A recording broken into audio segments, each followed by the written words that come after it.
Là où de l'air s'échappe, de l'air rentre, et il n'en est point d'aussi salubre que celui que vous exhalez. Et si ma chemise était ensanglantée, alors je changerais. L'ai-je blessé? Ma foi, non! Pas même sa patience! Blessé? Bien sûr! Son corps est une carcasse poreuse s'il n'est pas blessé.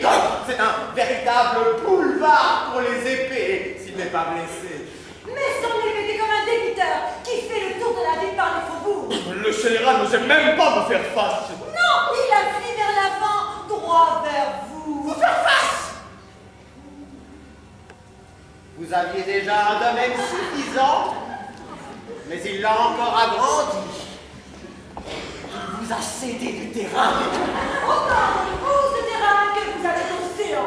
Quel crétin! Je regrette que l'on soit venu nous séparer.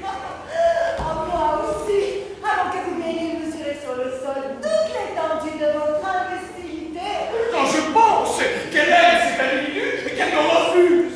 Si c'est un péché de faire un bon choix, elle est damnée. Seigneur, je vous l'ai toujours dit!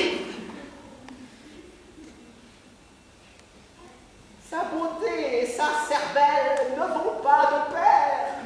L'enseigne est éclatante, mais je n'ai pas remarqué que son esprit jette des reflets très brillants.